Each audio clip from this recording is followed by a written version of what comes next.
And I'm very glad to say that I was part of the 132 and also the vote for Barbara Lee's amendment. But I think that the point of that is that is the same war that we're dealing with today. We never solved any problems with AUMF.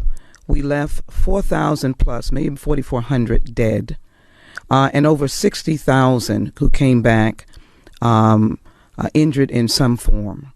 And the war never ended. As I recall the language in AUMF, it deals with hostilities in Iraq.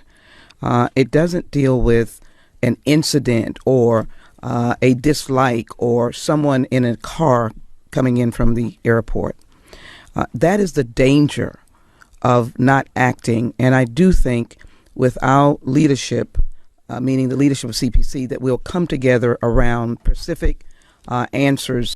I deployed to Iraq twice, deployed to Afghanistan once, and after getting blown up, I deployed back to the Middle East in Bahrain. I have seen the Iranian threat network, studied it closely. I've seen what their export of weapons does to our soldiers in Iraq. Over 600 killed by IEDs, specialized IEDs that were exported there from the Iranians.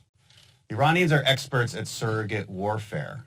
They create sleeper cells in Bahrain, right next to our Navy base. They stoke civil war in Yemen, in Iraq, and in Syria. They're experts at creating chaos. Now, the Democrats' arguments rely on two false premises. One is that history began with Donald Trump's strike against Soleimani.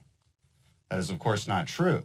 History began long before that. The Iranians have been escalating against the United States for a very long time, started in 1979.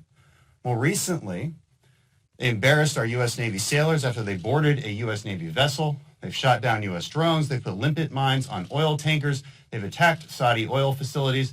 They've put rocket attacks towards our bases. And they orchestrated an attack against a U.S. embassy. History began long before Donald Trump finally took action and stopped letting the Iranians punch us in the face.